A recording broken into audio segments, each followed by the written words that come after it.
اتونو باندې موږ ودرېږو دا به بیا اوږده شي. خو اما زه ایتیزم په اړه دومره وایم چې تر څه وخته پورې د خدای د الله پاک اثبات ممکن نسی، چې تر څو وخته پورې ممکن سوی نه ده، تر څو وخته پورې چې الله کنفرم معلوم سوی نه ده، خدای کنفرم معلوم سوی نه ده، له هغه راهیسې ایتیزم وجود لري. داسې تاسې څو وخت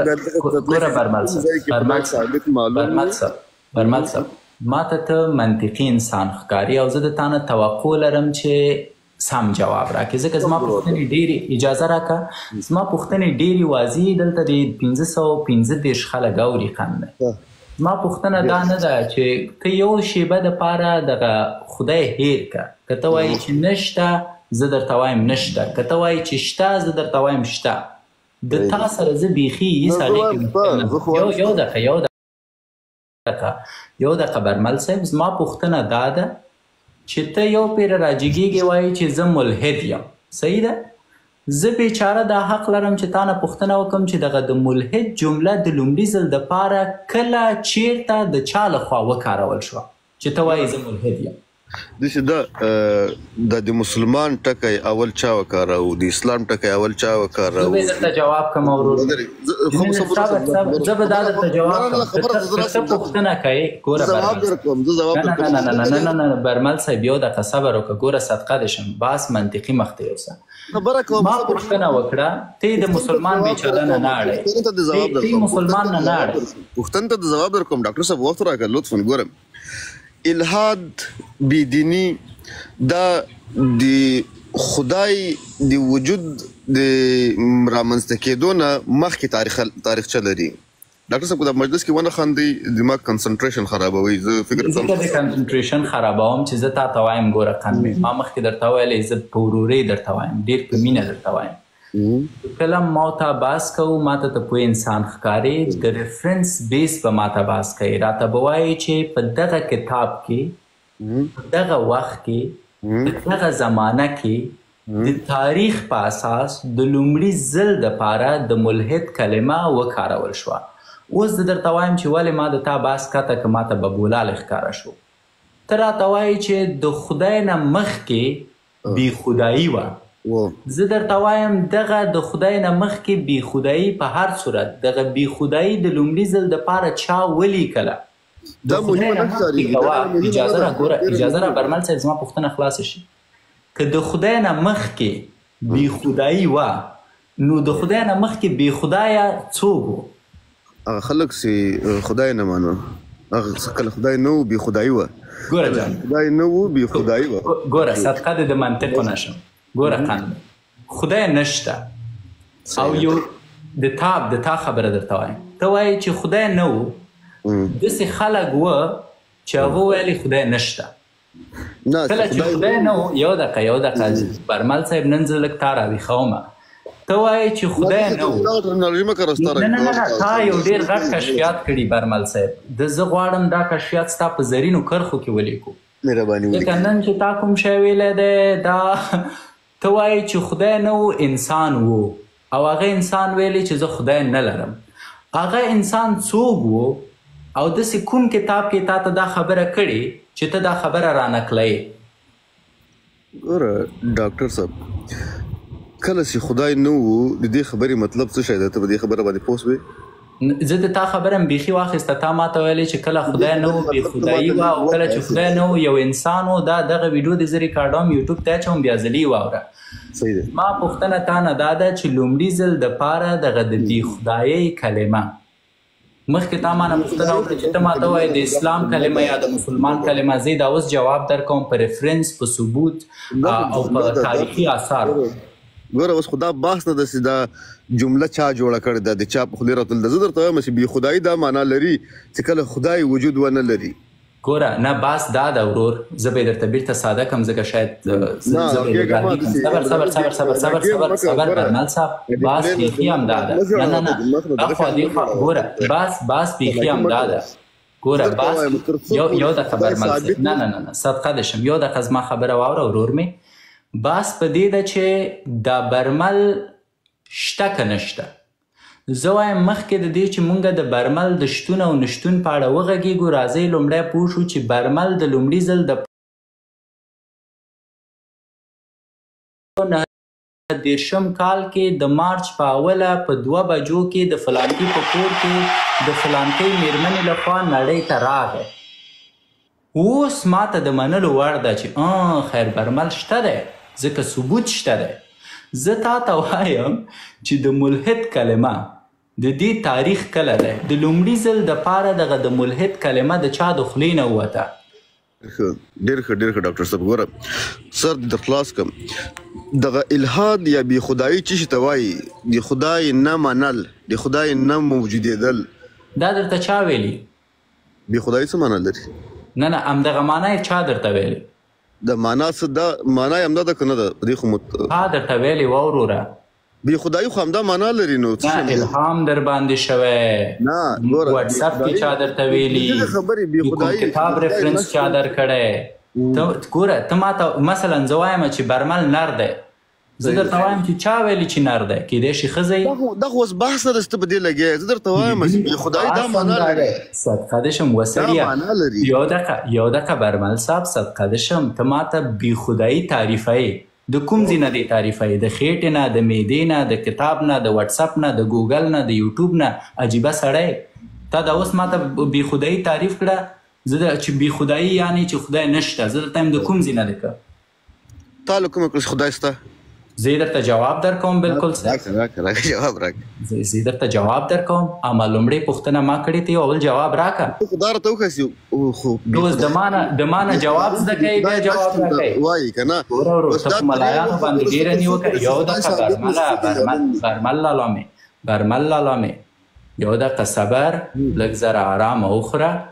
دغه تعریف چې تا وکړه دا دې د کوم ځای نه وکړه؟ منبع راته وښایه.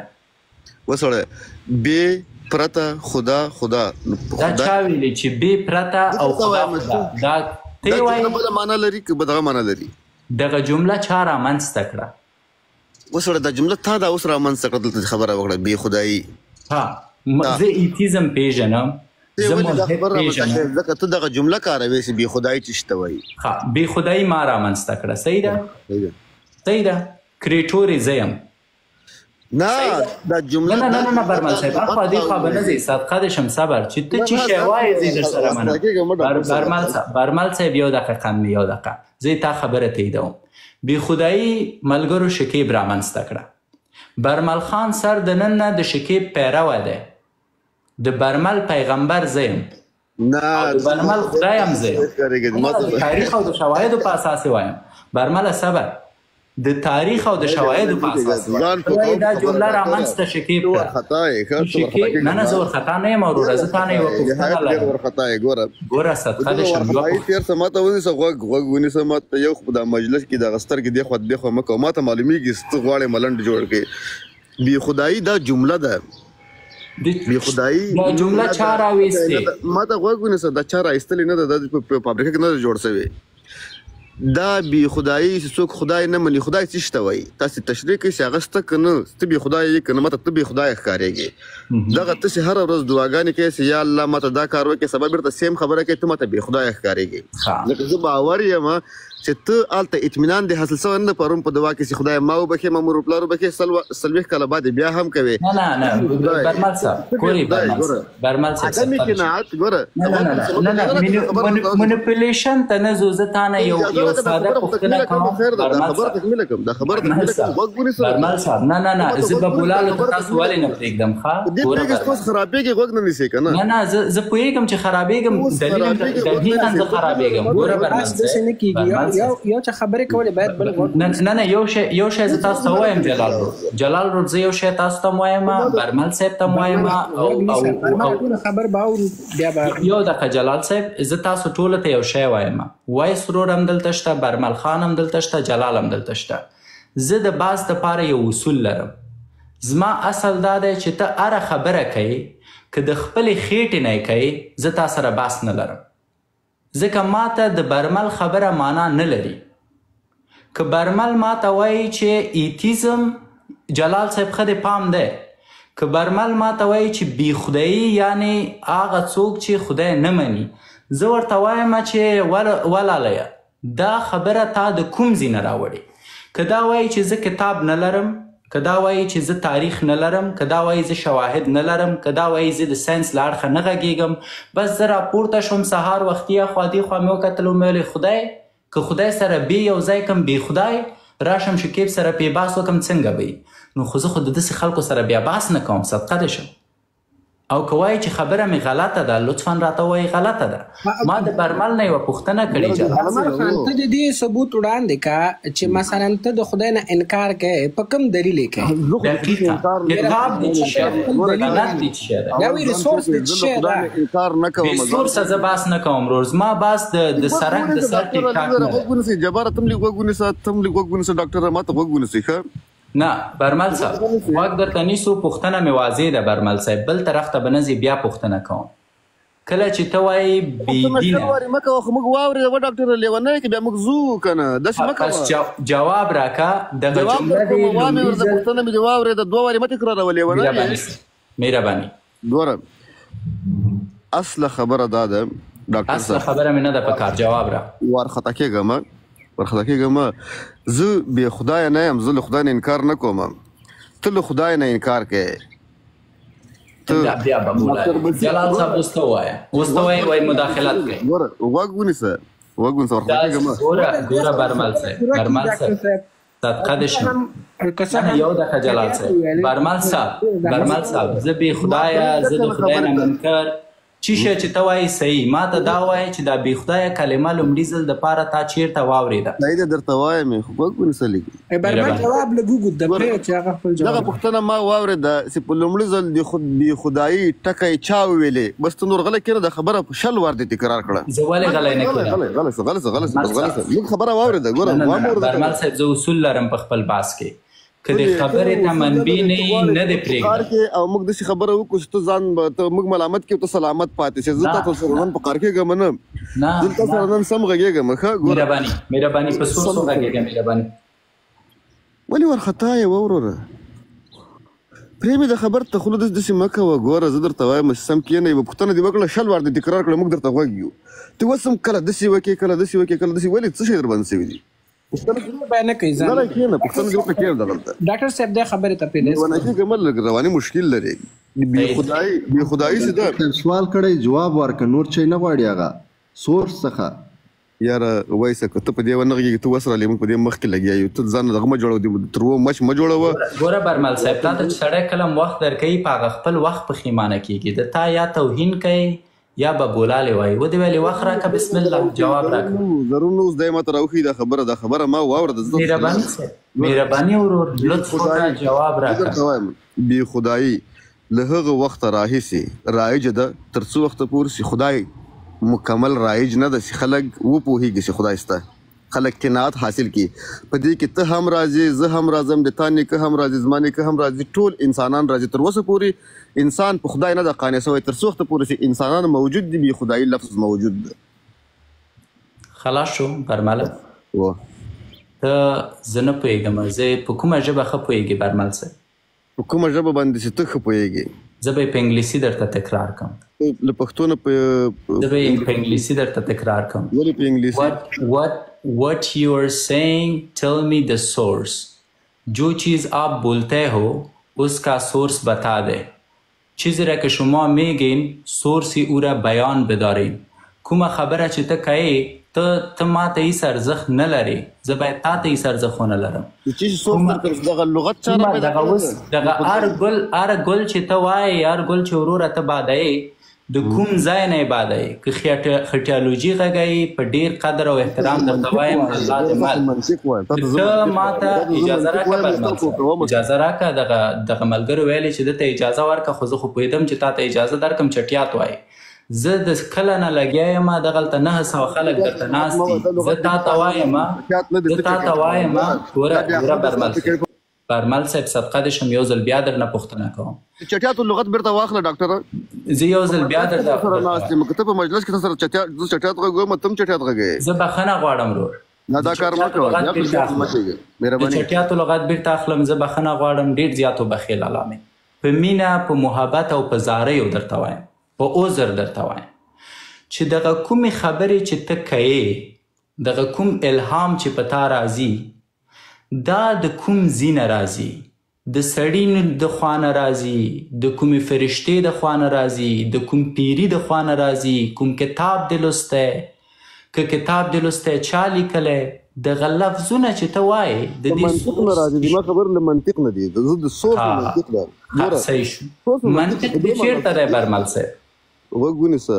نه منطق دې چېرته دی برمل صاحب؟ ډاکټره که ته دغه رقم وړکی کېږه ما ماشوم کېږه نه یم وړکی برمل صاحب، ته وړکشکی کېږي. ګوره برمل صاحب، زه تا ته وایم ته راغلی چې دلته ما سره بحث وکړي، زه تا ته وایم وروره.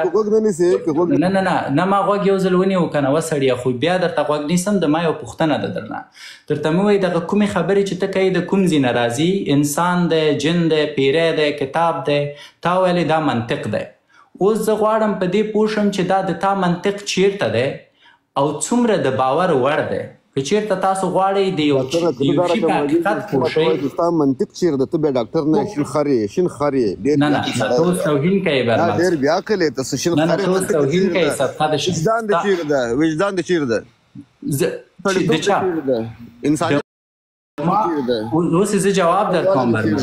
ډاکټر دې چیرته؟ برمل صاحب جواب درکوم. ډاکټر ده برمل صاحب جواب درکوم. جواب راکړه. د وجدان جواب درته درکوم. اجازه راکړه برمل صاحب، د وجدان جواب خبرو په مابین کې کنځا مه کوه. بده نه خیر ده، پرېږده. دا د دوی دا چې څومره خپل حد ته لاړ شي. چټیات ویل کنځا د چټیات دی ویل. ما د هغه صفات پسې ډېره ښه خبره ده. برمل صاحب ورور مې دا ډاکټر څه ده؟ برمل ډاکټر بیا ته ته وایي چې تا برمل صدقه د شم، زما خبره خو واوره کنه. ما د یو ورور په توګه تا نه پوښتنه وکړه چې او دا مې حق دی، زه فکر کوم ځکه ته راځې دین ته توهین کوې، هر څه کوې، دومره د ما حق دی. زه درته وایم چې دغه کومې خبرې چې ته کوې د کوم ځای نه یې کوې. تا یو جواب راکړه، راته دې ویلې چې زه یې د منطق نه کوم، او ما تا ته ویلې چې منطق دې چیرته دی. تا بیرته ما نه پوښتنه وکړه چې شکیب د تا منطق خیر چیرته دی. زه یې درته جواب درکوم. د ما هر انساني منطق د انسان د سټنډرډونو په اساس ولاړ دی، او هر کله چې یو انسان وایي زه د منطق خاوند یم، دا د یو سټنډرډ خاوند دی، او دا سټنډرډ دی چې د منطق اندازه معلوموي. مثال درکوم، یو نفر چې دی بېدینه دی، د سټنډرډ د ته وایي چې دا کولی شي لواطت وکړي. د منطق دا مني چې دا لاړ شي یو چا ته وایي چې راشه ما باندې جنسي تیری وکړه. دا د منطق دی. ولې؟ چې د سټنډرډ باندې د منطق ولاړ دی. زما منطق چې شی دی زما په سټنډرډ ولاړ دی. زما سټنډرډ چې شی دی اسلام دی. ما ته اسلام وایي چې لواطت حرام دی، پس ما منطق وایي چې لواطت حرام دی. دغه پوښتنه ګوره ډیره ساده وه چې سړی جواب کړي، تا جواب ورنه که. اوس زه بیرته اولې پوښتنې ته راځم. د تا منطق باید یو سټنډرډ ولري. دا سټنډرډ کیدای شي د LGBTQ کتابي، دا سټنډرډ کیدای شي د عیسویانو کتابي، دا سټنډرډ کیدای شي د یو عادي انسان کتابي، دا سټنډرډ کیدای شي د یو هیواد قانوني. ته ما ته ووایه چې ستا منطق په کوم سټنډرډ چلیږي. ورور مې ما تا خو دلته یو بل ته توهین ته نه یو راغلی، یو بل نه یو څه زده کولو ته راغلي. یو څه سره زده کوو بیا دغسې کېناست، یو څه سره زده کوو بیا په بس مجلس کې اشارې مه کوه. دا نور خلک زه بخښنه غواړم، زه ډېره بخښنه غواړم. ما ته غوږ ونیسه. اول خو آیا دا پوښتنه په دواړو سترګو اول درنه بخښنه غواړم. آیا دا پوښتنه منطقي وه؟ آیا دا پوښتنه د ډاکټر په صفت باندې برمله غوږ درته نیسم لاله مې یو شی درته وایم. پوښتنه دا ده چې ستا منطق په کوم سټنډرډ ولاړ دی. شیان دي ویلي، بس غلطه شل شیان دي ویلي. ګوره آیا د یو ډاکټر په توګه باندې دا خبره منطقي وه چې ته ماته وایې چې د تا منطق چیرې ده؟ چیرته؟ هو دا منطقي پوښتنه ده. هو ځکه تا بیرته ما نه عین پوښتنه وکړه او ما بیرته د عین پوښتنې جواب درکړه. اوس زه بیا تا نه غلی شه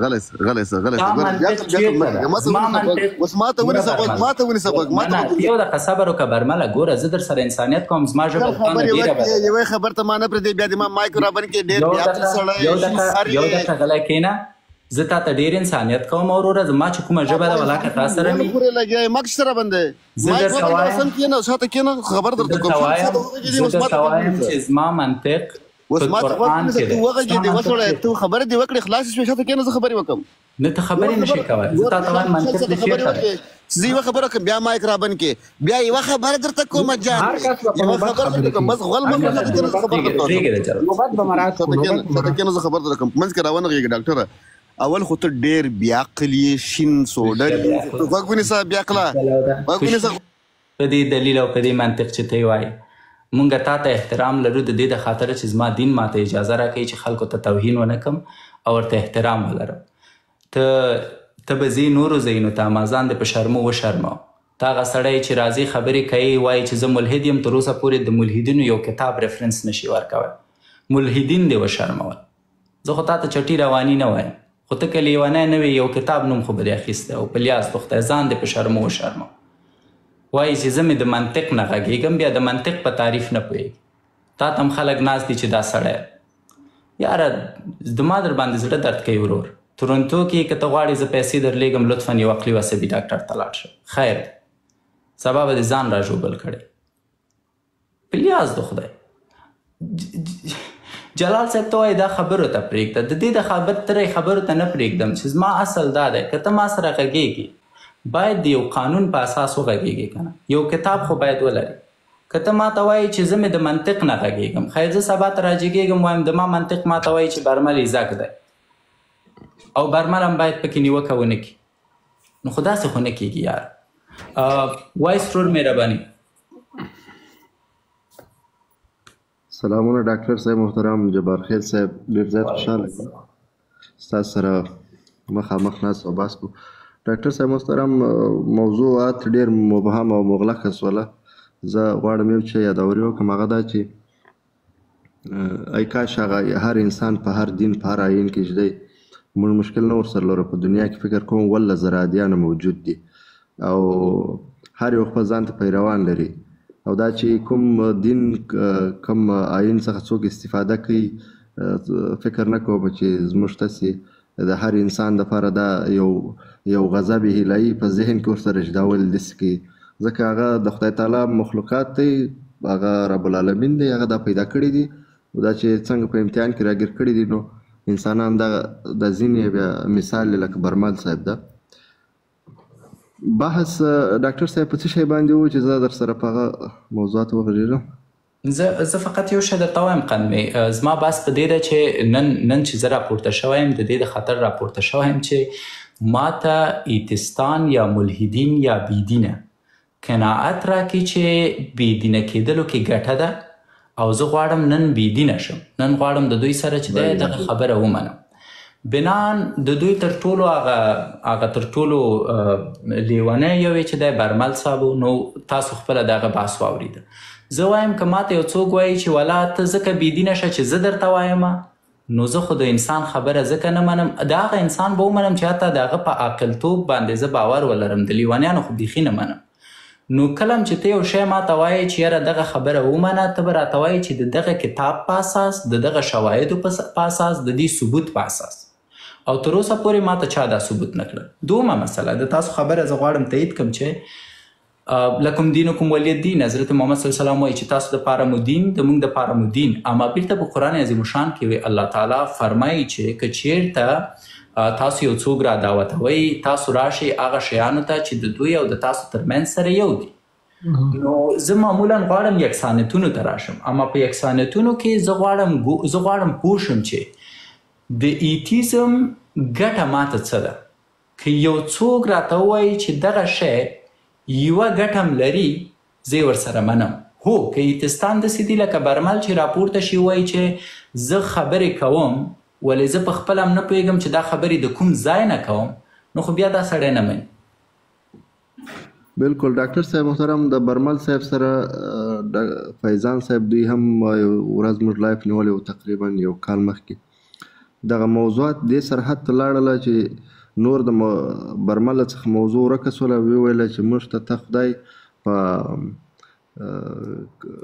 کوم لحاظ باندې ثابتولی سي فیضان صاحب ته وویل چې د هغه مستقیم ورته چې په هر شی ته باور لري زه درته ثابتوم وروسته د هغه چې فیضان صاحب موضوعات ډېر زیات کړله برمل صاحب د لایف څخه ولاړې ووته ډاکټر صاحب موضوع ډیره درنه ده.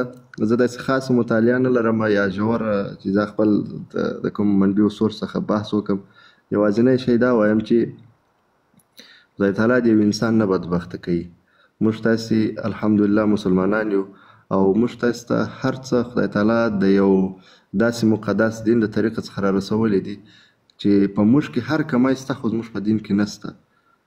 هیڅ یو دین هیڅ یو آیین نسي پیدا کولی چې د مسلمانانو د کتاب د مسلمانانو د آیینو سره د مسلمانانو د تاریخ سره په مقایسه کې راولی او دومره ترحم او د رحم د وسیلې خاوندان چې دوی دي او دومره چې خپل ځان دپاره یو حتی محبوبیت غواړي هغه عین هم چنان د یو بل داسې انسان دپاره غواړي حتی چې دوی په دین کې هم نه ورسره نه وي اما ورته وایي چې دغه ستا لاره د حق لاره نه ده.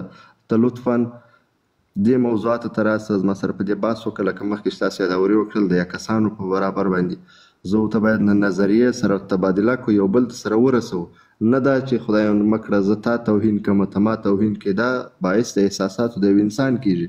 اوس موږ تاسې که راسو امام صاحب امام اعظم صاحب محترم ډیر یو عالم انسان و ډیر یو دانشمند انسان و. کله چې دی په مسجد شریف کې ناست او خلک یو شخص راځي ډیر ورنږدې کېږي دا ډیره ښه هیکل درلود او ډیر ښه ځوانۍ خاوند و ښایسته انسان و. نو څوک ورته رانږدې کېږي په چپلاخه یې وهي نو د ده موازنان دوه طرف ورته ولاړ دي هغه پسې رامنډه کوي دا کس ونیسي دی ورته وایي چې مه ورته مه وهه او دا یو شخص ته خبره کوي زه به دې د دې چپلاخې پوښتنه ستا څخه د قیامت په ورځ کوم چې هلته خدای تعالی حضور لري او حساب و کتاب دی زه به ستا څخه اولین پوښتنه دا کوم چې تا ولې زه په چپلاخ ولم. نو هغه یو یهودي شخص یا یو هغه شخص و چې هیڅ دین دپاره یې دغه نه درلوده کوم برنامه نه درلود په ذهن و دا منطق یې دومره ورته وویل چې دا څومره حوصله وه که دې شخص ماته دا 2 نفر یا دا 3 نفره خوشي کړي ممکن زه یې وژلی وای. نو دې په دې باندې ځای په ځای وویل چې ماته دا د اسلام دین راوښی سرزو زه کلمه ووایم. نو خدای تعالی دې هر انسان ته هر یو برمل صاحب غوندې انسانان چې دې ورته هدایت وکړي الله دې اجر درکړي. وایس رور مننه له دې چې راپورته شوې مننه له ښکلي نظر نه دی. زه یو ځل بیا هم وایم لطفا هر څوک چې بېدینه دی ملحد دی راپورته شئ د منطق نه تیر شئ د منطق د سټنډرډ په اساس بحث وکړئ. تر اوسه ما یو ملحد ونه لیده چې ما ته د خپل یو کتاب نوم واخلي. تاسو څنګه ملحدین شوي یئ چې اصلا مطالعه نه لرئ په لیاز د خدای. د تاسو نه جلال صاحب ستاسو په برخه کې ډیره مطالعه لري. د تاسو 8 دانې نظریې تشریح کړئ. شرم د املا مو ماته شه په شرمو مو شرمول. یعنی یو جلال یو مسلمان سړی راپورته شو د جلال نه ما نن ایتیزم زده مه کوئ یاره راپورته شئ وایئ دغه ایتیزم زه درته وایم ایتیزم تعریف کوئ. تاسو یې تعریف ووایئ ورته د دغه کتاب په اساس